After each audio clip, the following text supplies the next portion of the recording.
during the few moments that we have left, we want to have just an off-the-cuff chat between you and me, us. We want to talk right down to earth in a language that everybody here can easily understand. We all agree tonight, all of the speakers have agreed that America has a very serious problem. Not only does America have a very serious problem, but our people have a very serious problem. America's problem is us. We're her problem. The only reason she has a problem is she doesn't want us here.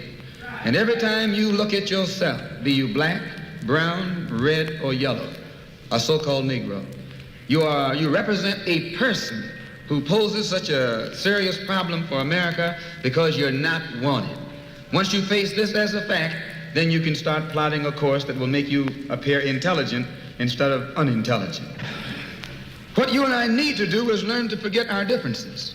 When we come together, we don't come together as Baptists or Methodists. You don't catch hell because you're a Baptist, and you don't catch hell because you're a Methodist. You don't catch hell because you're a Methodist or a Baptist. You don't catch hell because you're a Democrat or a Republican. You don't catch hell because you're a Mason or an Elk.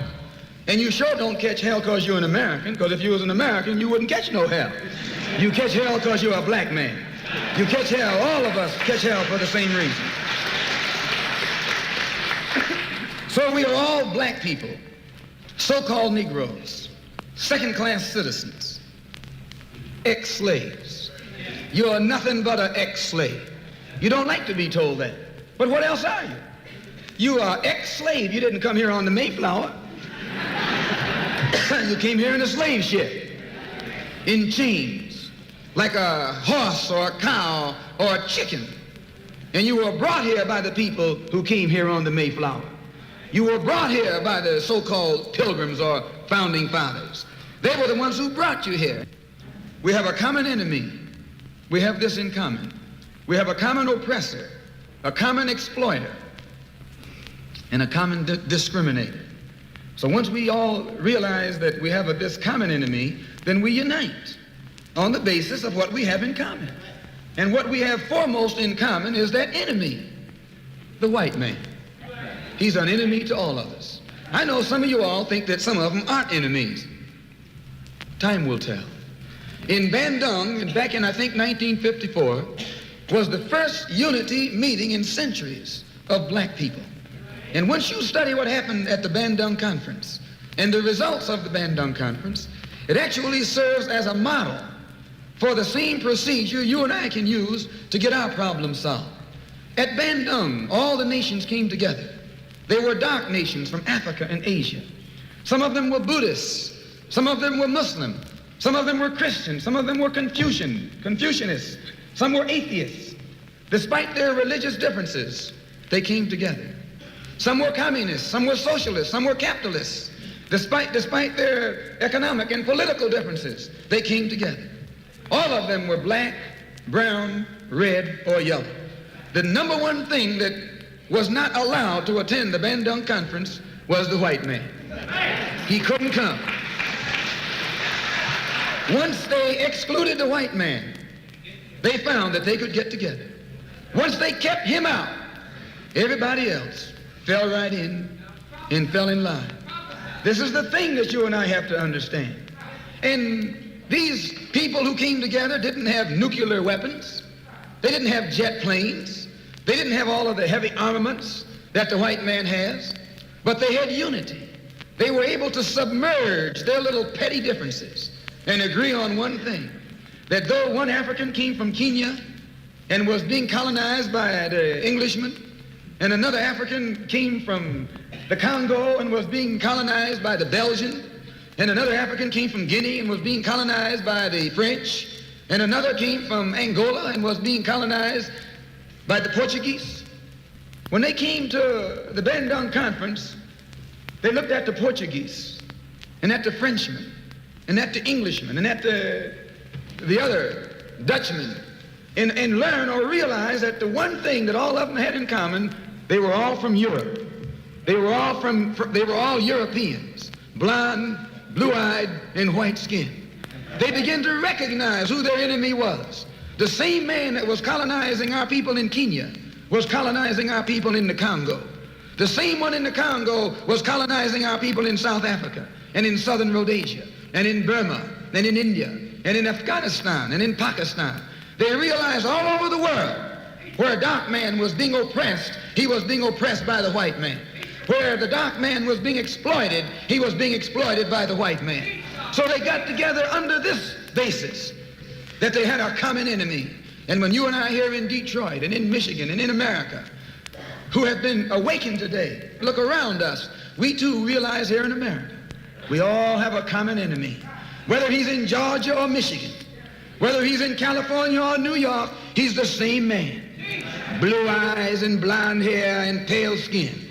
Same man.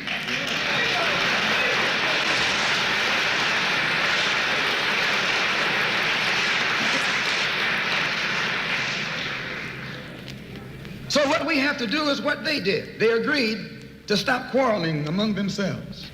Any little spat that they had, they'd settle it among themselves. Go into a huddle. Don't let the enemy know that you got a disagreement. Instead of us airing our differences in public, we have to realize we're all the same family. And when you have a family squabble, you don't get out on the sidewalk. If you do, everybody calls you uncouth, unrefined, uncivilized, savage. If you don't make it at home, you settle it at home. You get in the closet, argue it out behind closed doors. And then when you come out on the street, you pose a common front, a united front. And this is what we need to do in the community and in the city and in the state. We need to stop airing our differences in front of the white man. Put the white man out of our meeting, number one, and then sit down and talk shop with each other. That's all you gotta do.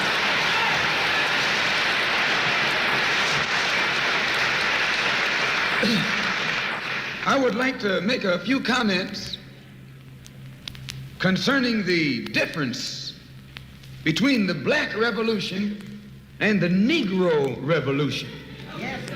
There's a difference. Are they both the same? And if they're not, what is the difference? What is the difference between a Black Revolution and a Negro Revolution? First, what is a revolution? Sometimes I'm inclined to believe that many of our people are using this word revolution loosely, without taking careful consideration what this word actually means and what its historic characteristics are. When you study the historic nature of revolutions, the motive of a revolution, the objective of a revolution, and the result of a revolution, and the methods used in a revolution, you may change words. You may devise another program. You may change your goal and you may change your mind. Look at the American Revolution in 1776. That revolution was for what? For land. How was it? Why did they want land? Independence. How was it carried out? Bloodshed. Number one, it was based on land. The basis of independence.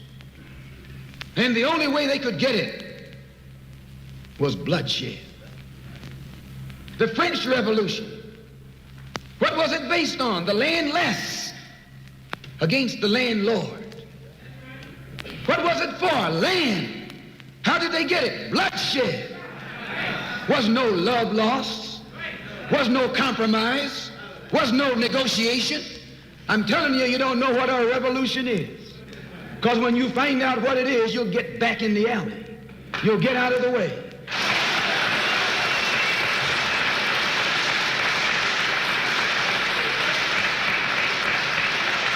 Just a moment. The Russian Revolution. What was it based on? Land. The landless against the landlord. How did they bring it about? Bloodshed. You haven't got a revolution that doesn't involve bloodshed. And you're afraid to bleed. I said you're afraid to bleed. Long as the white man sent you to Korea, you bled. He sent you to Germany, you bled. He sent you to the South Pacific to fight the Japanese. You bled. You bleed for white people. But when it comes time to seeing your own churches being bombed and little black girls murdered, you haven't got no blood.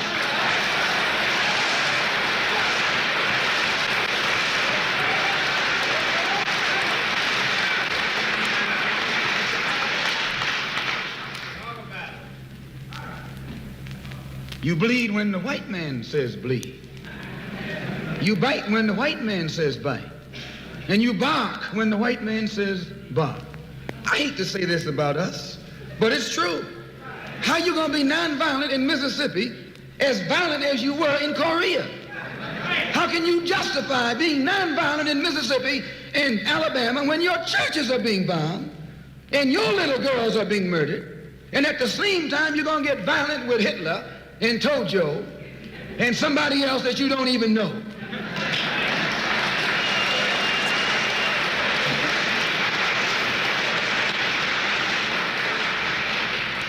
If violence is wrong in America, violence is wrong abroad.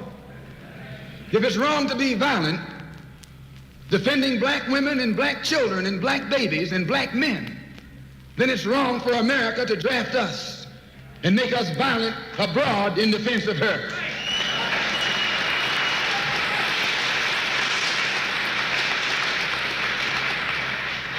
The Chinese Revolution, they wanted land. They threw the British out, along with the Uncle Tom Chinese. Yeah, they did. They set a good example. When I was in prison, I read an article, and don't be shocked when I say I was in prison. You're still in prison.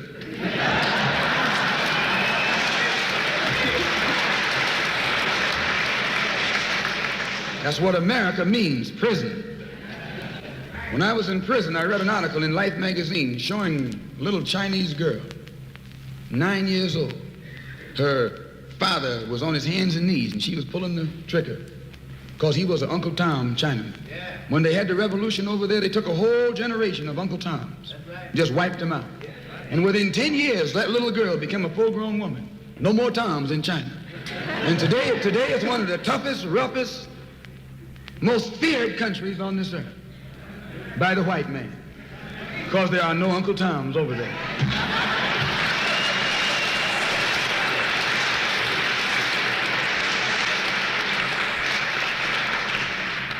Of all our studies, history is best qualified to reward all research.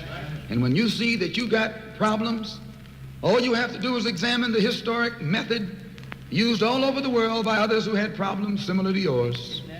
And once you see how they got theirs straight, then you know how you can get yours straight. Please. There's been a revolution, a black revolution going on in Africa. In Kenya, the Mau Mau were revolutionaries. They were the ones who made the word uhuru.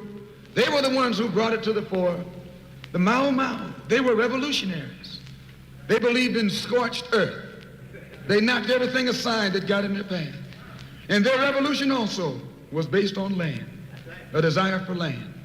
In Algeria, the northern part of Africa, a revolution took place. The Algerians were revolutionists. They wanted land. France offered to let them be integrated into France. They told France to hell with France. They wanted some land, not some France.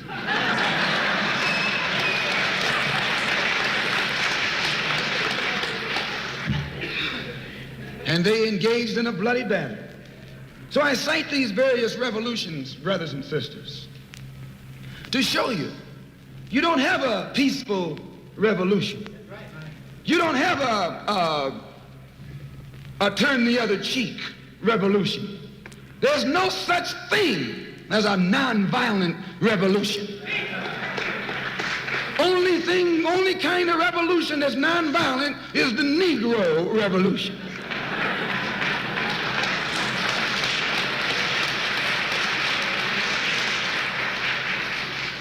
The only revolution based on loving your enemy is the Negro revolution. The only revolution in which the goal is a desegregated lunch counter a desegregated theater, a desegregated park, and a desegregated public toilet. You can sit down next to white folks on the toilet.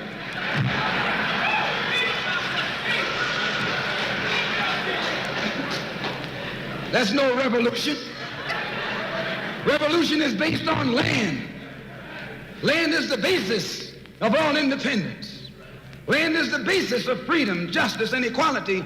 The white man knows what a revolution is. He knows that the black revolution is worldwide in scope and in nature. The black revolution is sweeping Asia, sweeping Africa. It's rearing its head in Latin America. The Cuban Revolution, that's a revolution. They overturned the system.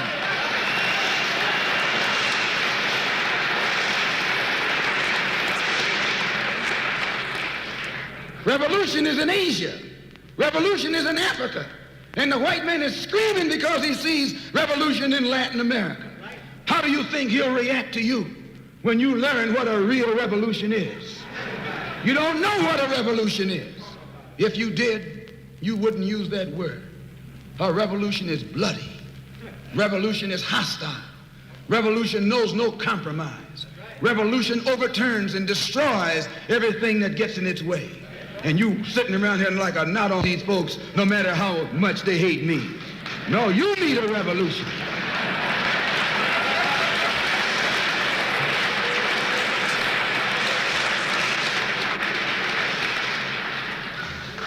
Who ever heard of a revolution where they lock arms, as Reverend Cleage was pointing out beautifully, singing, "We shall overcome"?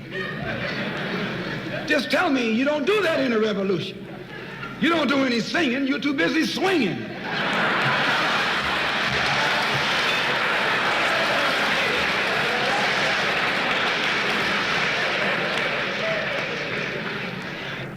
It's based on land. A revolutionary wants land so he can set up his own nation, an independent nation. These Negroes aren't asking for no nation. They're trying to crawl back on the plantation.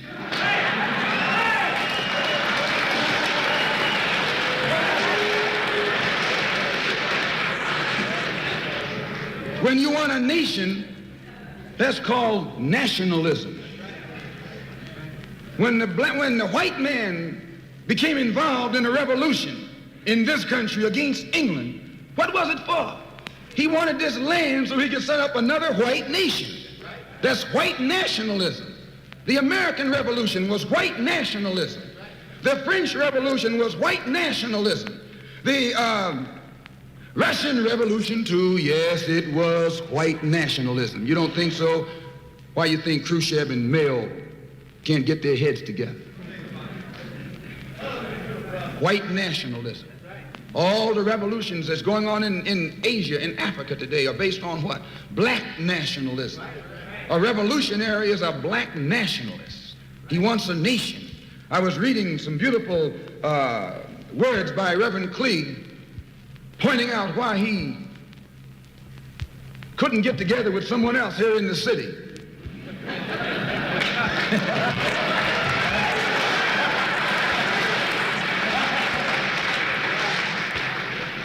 Because all of them were afraid of being identified with black nationalism. If you're afraid of black nationalism, you're afraid of revolution. And if you love revolution, you love black nationalism.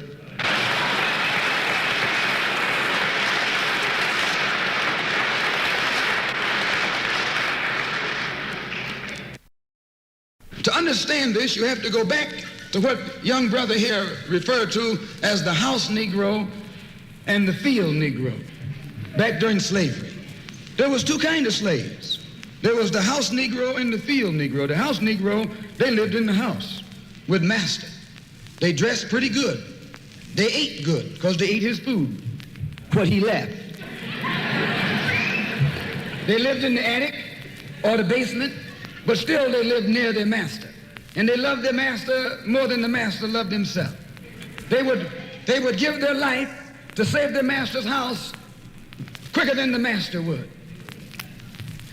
The house Negro, if the master said, we got a good house here, the house Negro said, yeah, we got a good house here. Whenever the master said we, he said we. That's how you can tell a house Negro.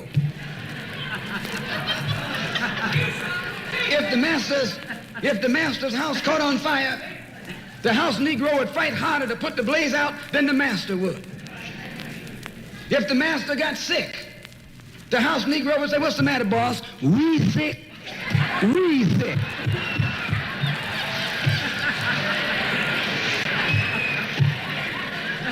He identified himself with his master more than his master identified with himself. And if you came to the house Negro and said, let's run away, let's escape, let's separate, that house Negro would look at you and say, man, you crazy. What you mean separate? Where is there a better house than this? Where can I wear better clothes than this? Where can I eat better food than this? That was that house Negro. In those days, he was called a house nigger. And that's what we call him today, because we still got some house niggers running around here.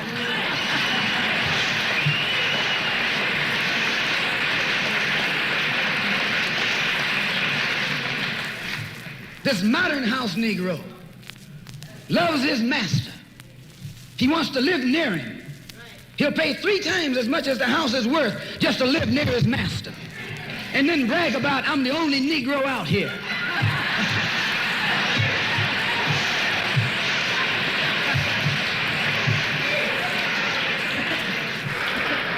I'm the only one on my job.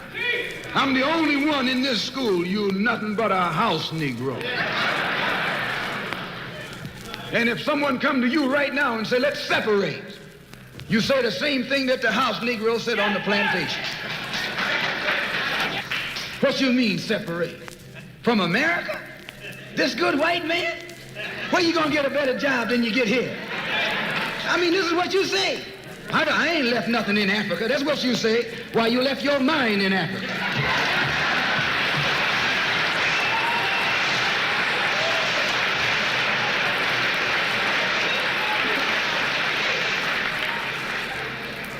On that same plantation, there was the field Negro. The field Negro, those were the masses. There was always more Negroes in the field than there was Negroes in the house. The Negro in the field caught hell. He ate leftovers. In the house, they ate high up on the hog. The Negro in the field didn't get nothing but what was left of the insides of the hog. They call them chitlins nowadays. In those days, they call them what they were, guts. That's what you were, a gut eater. And some of you all still gut eaters.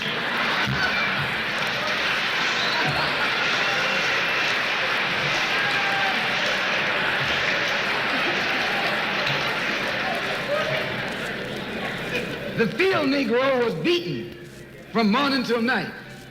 He lived in a shack, in a hut. He wore cast-off clothes. And he hated his master. I say he hated his master. He was intelligent. That house Negro loved his master. But that field Negro, remember, they were in the majority. And they hated the master. When the house caught on fire, he didn't try and put it out. That field Negro prayed for a wind, for a breeze.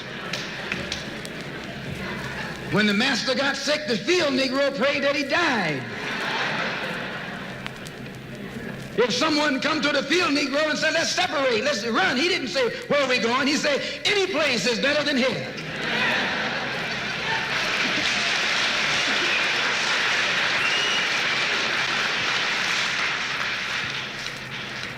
You got field Negroes in America today. I'm a field Negro. The masses are the field Negroes. When they see this man's house on fire, you don't hear these little Negroes talking about our government is in trouble. They say the government is in trouble.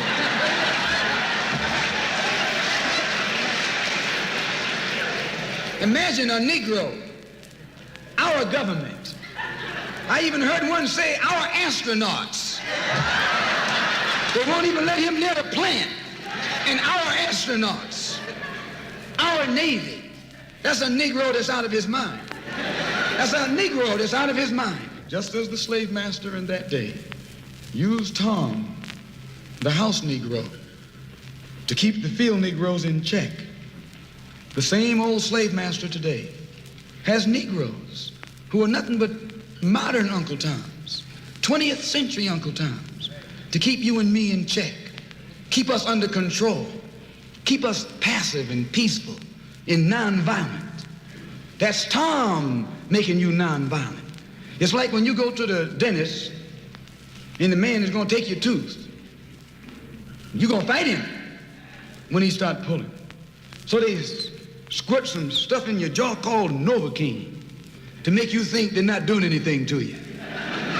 So you sit there, and because you got all that Novocaine in your jaw, you suffer peacefully.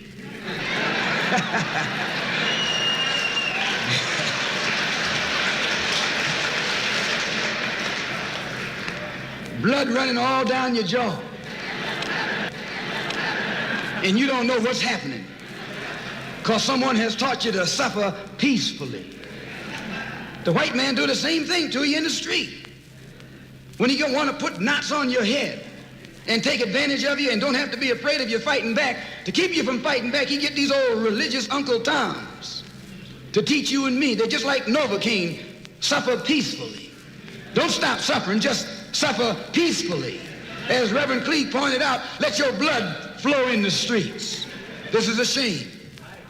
And you know he's a Christian preacher. If it's a shame to him, you know what it is to me.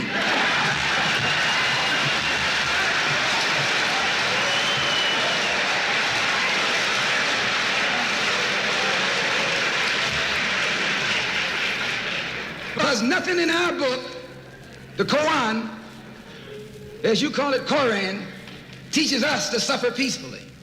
Our religion teaches us to be intelligent, be peaceful, be courteous, obey the law, respect everyone. But if someone puts his hand on you, send him to the cemetery.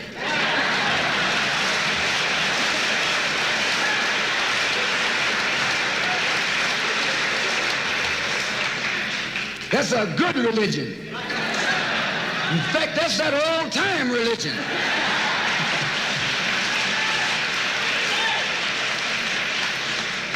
That's the one that Ma and Pa used to talk about.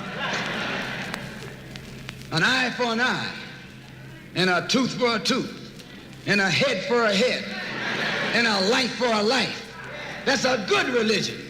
And then anybody, no one resents that kind of religion being taught but a wolf who intends to make you his meal. This is the way it is with the white man in America. He's a wolf, and you a sheep. Anytime a shepherd, a pastor, teach you and me not to run from the white man, and at the same time teachers don't fight the white man, he's a traitor to you and me. Don't lay down our life all by itself. No. Preserve your life.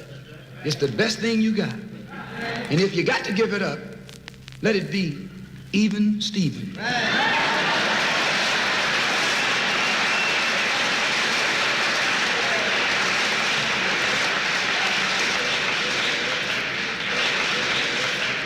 The slave master took Tom and dressed him well and fed him well and even gave him a little education.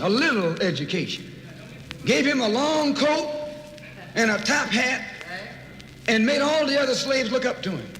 Then he used Tom to control them.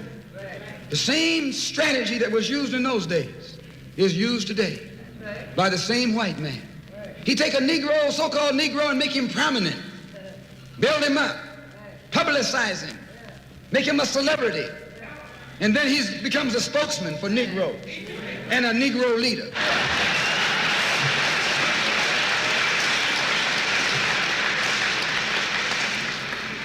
I would like to just mention one thing else quickly, and that is the method that the white man uses, how the white man uses these big guns or Negro leaders against the black revolution.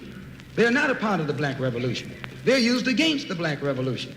When Martin Luther King failed to desegregate Albany, Georgia, the civil rights struggle in America reached its low point. King became bankrupt almost as a leader. Plus, even financially, the Southern Christian Leadership Conference was in financial trouble. Plus, it was in trouble, period, with the people when they failed to desegregate Albany, Georgia. Other Negro civil rights leaders of so-called national stature became fallen idols. As they became fallen idols, began to lose their prestige and influence, local Negro leaders began to stir up the masses. In Cambridge, Maryland, Gloria Richardson. In Danville, Virginia, and other parts of the country, local leaders begin to stir up our people at the grassroots level. This was never done by these Negroes whom you recognize of national stature. They controlled you, but they never incited you or excited you. They controlled you, they contained you. They kept you on the plantation. As soon as King failed in Birmingham, Negroes took to the streets. King got out and went out to California to a big rally and raised about, I don't know how many thousands of dollars. Come to Detroit and had a march and raised some more thousands of dollars. And recall, right after that, Wilkins attacked King, accused King and the Corps of starting trouble everywhere and then making the NAACP get him out of jail and spend a lot of money, and then he accused King and Corps of raising all the money and not paying it back. This happened. I got it in documented evidence in the newspaper. Roy started attacking King, and King started attacking Roy, and Farmer started attacking both of them. And as these Negroes of national stature begin to attack each other, they begin to lose their control of the Negro masses. And Negroes was out there in the streets. They was talking about, we're going to march on Washington. By the way, and right at that time, Birmingham had exploded, and the Negroes in Birmingham, remember, they also exploded. They began to stab the crackers in the back and bust them upside the head. Yes, they did. That's when Kennedy sent in the troops down in Birmingham. So, and right after that, Kennedy got on the television and said, this is a moral issue. That's when he said he's going to put out a civil rights bill. And when he mentioned civil rights bill and the Southern crackers started talking about they were going to boycott it or filibuster it, then the Negroes started talking about what? We're going to march on Washington, march on the Senate, march on the White House, march on the Congress, and tie it up, bring it to a halt. Don't let the government proceed. They even said they was going to go out to the airport and lay down on the runway and don't let no airplanes land. I'm telling you what they said. That was revolution. That was revolution. That was the black revolution. It was the grassroots out there in the street. Scared the white man to death. Scared the white power structure in Washington, D.C. to death. I was there. When they found out that this black steamroller was going to come down on the Capitol, they called in Wilkins. They called in Randolph. They called in these national Negro leaders that you respect and told them, call it off. Kennedy said, look, y'all letting this thing go too far. And old Tom said, boss, I can't stop it because I didn't start it.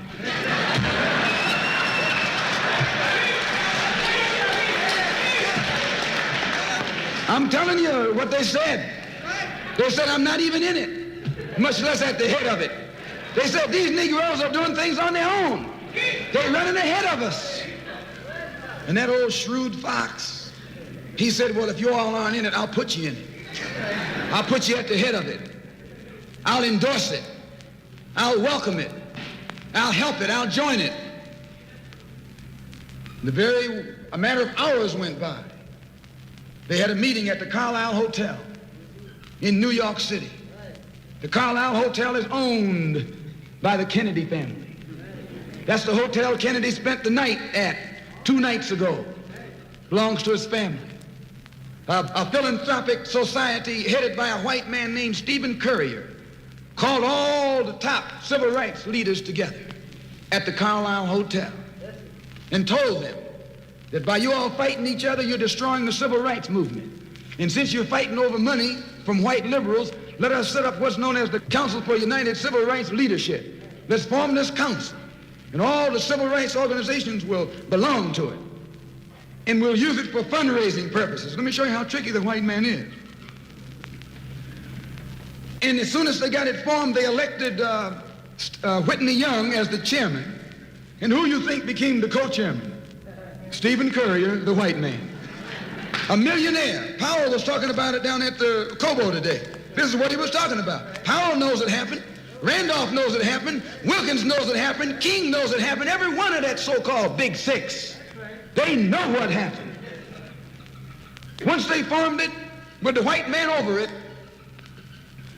he promised them and gave them $800,000 to split up between the Big Six, and told them that after the march was over, they'd give them $700,000 more. $1.5 million split up between leaders that you've been following, going to jail for, crying crocodile tears for, and they've nothing but Frank James and Jesse James and brothers.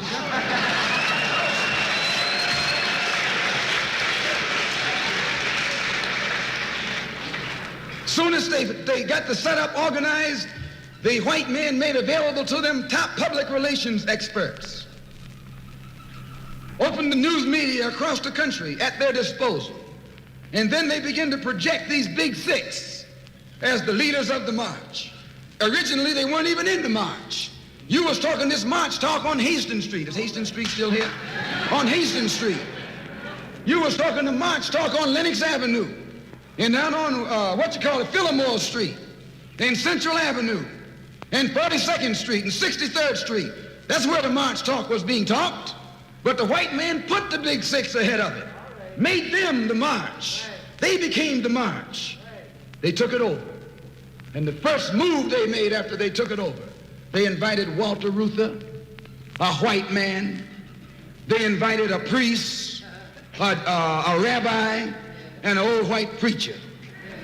Yes, an old white preacher.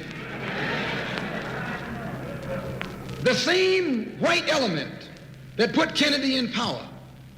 Labor, the Catholics, the Jews, and liberal Protestants. Same clique that put Kennedy in power joined the March on Washington. It's just like when you got some coffee that's too black, which means it's too strong. What you do, you integrate it with cream.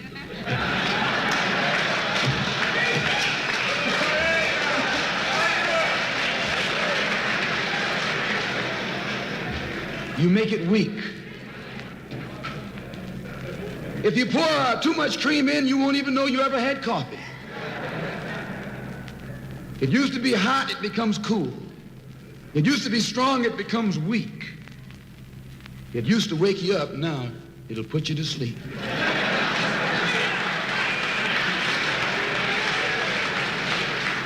This is what they did with the March on Washington. They joined it. They didn't integrate it, they infiltrated it. They joined it, became a part of it, took it over. And as they took it over, it lost its militancy. They ceased to be angry. They ceased to be hot. They ceased to be uncompromising. Why, it even ceased to be a march. It became a picnic, a circus. Nothing but a circus with clowns and all. You had one right here in Detroit. I saw it on television with clowns leading it, white clowns and black clowns. I know you don't like what I'm saying, but I'm going to tell you anyway, because I can prove what I'm saying. If you think I'm telling you wrong, you bring me Martin Luther King and A. Philip Randolph and James Farmer and those other three, and see if they'll deny it over the microphone. No, it was a sellout. It was a takeover. When James Baldwin came in from Paris, they wouldn't let him talk because they couldn't make him go by the script. Burt Lancaster read the speech that Baldwin was supposed to make. They wouldn't let Baldwin get up there because they know Baldwin liable to say anything. They controlled it so tight, they told those Negroes what time to hit town, how to come, where to stop, what sign to carry, what song to sing, what speech they could make and what speech they couldn't make, and then told them to get out of town by sundown.